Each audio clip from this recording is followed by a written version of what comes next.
किसी भी भावना को ज़रूरत से ज़्यादा जाहिर करना भी नुकसानदायक होता है। इन्हीं भावनाओं में से एक गुस्सा है। गुस्सा इंसान का शत्रु होता है। अक्सर लोग बहुत अधिक क्रोधित होने पर ऐसा कुछ कह जाते हैं या कर जाते हैं जिससे बाद में पछतावा होता है। गुस्सा अक्सर रिश्ते को भी बिगाड़ देता है। माता पिता का बच्चों पर अधिक गुस्सा करना, कपल का एक दूसरे पर या दफ्तर में अपने सहकर्मियों पर अत्यधिक गुस्सा करना घातक हो सकता है। क्रोध में व्यक्ति की सोचने समझने की शक्ति कम हो जाती है।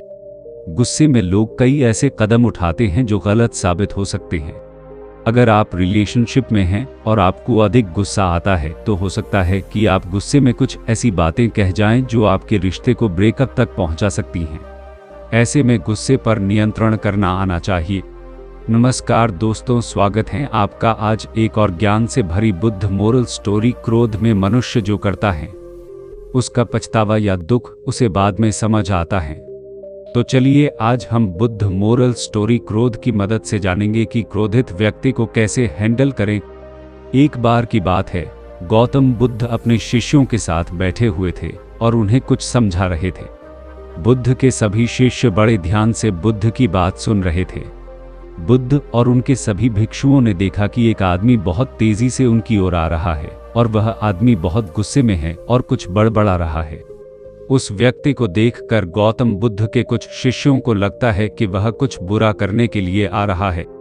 इसीलिए गौतम बुद्ध के दो शिष्य दौड़कर उस आदमी के पास चले जाते हैं और उसे रोक लेते हैं। वह उस व्यक्ति से पूछते हैं कि तुम कौन हो और तुम्हें किससे मिलना है। वह व्यक्ति गौतम बुद्ध के शिष्यों से कहता है, मेरे रास्ते से दूर रहो, आज मैं इस बुद्ध को ही सबक सिखाऊंगा। उस व्यक्ति की बातें सुनकर गौतम बुद्ध के शिष्य उस व्यक्ति को शांत करने की कोशिश करते हैं, लेकिन वह व्यक्ति शांत नहीं होता है। बुद्ध उस आदमी को देखते हैं और मुस्कुराते हैं। फिर उन्होंने अपने शिष्यों से कहा कि मेरे प्यारे भिक्षुओं, उसे मेरे पास आने दो क्योंकि वह मुझसे कुछ कहना चाहता है। बुद्ध के भिक्षुओं ने अपनी आज्ञा का पालन करते हुए उस व्यक्ति के मार्ग से हटाया। इसके बाद वह व्यक्ति बुद्ध के सामने खड़ा हो जाता है। जैसे ही व्यक्ति बुद्ध के पास पहुंचता है, वह बुद्ध को गालियां देना शुरू कर देता है। बुद्ध उस व्यक्ति की गालियां सुनते रहते हैं परंतु उसे कोई भी उत्तर नहीं देते। काफी देर तक बुद्ध को गाली देने के बाद व्यक्ति मन में सोचता है कि मेरी गालियों का बुद्ध पर कोई असर नहीं हो रहा है। तभी उस व्यक्ति का गुस्सा और भी बढ़ जाता है और वह व्यक्ति बुद्ध पर थूक देता है। इसके बाद बुद्ध एक कपड़ा उठाते हैं और उस थूक को पोंछते हैं। यह देखकर गौतम बुद्ध के सभी भिक्षुक क्रोध से भर जाते हैं, लेकिन बुद्ध की अनुमति के बिना कोई भी भिक्षुक अपना क्रोध व्यक्त नहीं करता। वह व्यक्ति फिर से बुद्ध पर थूकता है और बुद्ध फिर से कपड़ा उठाते हैं और थूक साफ करते हैं। मित्र, तुम कुछ और कहना चाहते हो? बुद्ध मुस्कुराकर पूछते हैं। जैसे ही वह व्यक्ति बुद्ध का यह प्रश्न सुनता है तो वह व्यक्ति अंदर तक हिल जाता है। Power beat hours. वह व्यक्ति बुद्ध का अपमान करके अपने घर तो चला जाता है, लेकिन पूरी रात सो नहीं पाता है।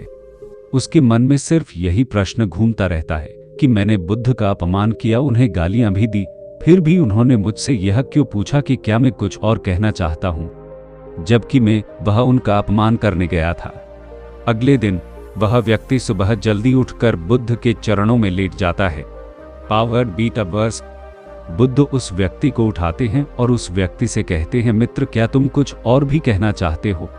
इसी बीच बुद्ध के एक भिक्षु ने बुद्ध को टोकते हुए उनसे पूछा, बुद्ध, कल जब यह व्यक्ति आपका अपमान कर रहा था तो आपने भी यही कहा था, क्या आपके पास कहने के लिए कुछ और है?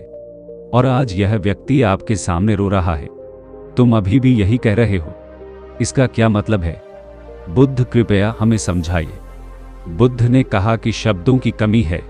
कल भी यह व्यक्ति मुझसे कुछ कहना चाहता था, लेकिन शब्द नहीं थे, इसलिए वह क्रोधित होकर मुझ पर थूककर उस बात को मुझसे कहने का प्रयास किया। और आज भी आंसू शब्द के स्थान पर असमर्थ हैं जो यह कहना चाहता है। उसके बाद वह व्यक्ति बुद्ध से कहता है कि बुद्ध, मुझे क्षमा कीजिए, मैंने आपका अपमान किया है। बुद्ध कहते हैं कि तुम्हें क्षमा मांगने की कोई आवश्यकता नहीं है, क्योंकि तुमने ही क्रोध किया है और उसका दुख भी भोगा है। आपने दूसरे को क्या नुकसान पहुंचाया? क्रोध एक आग की तरह है जो हम अपने हाथ में रखते हैं, उसे किसी और पर फेंकने के लिए। लेकिन भूल जाते हैं कि उस अंगारे से पहले अपना हाथ जलता है।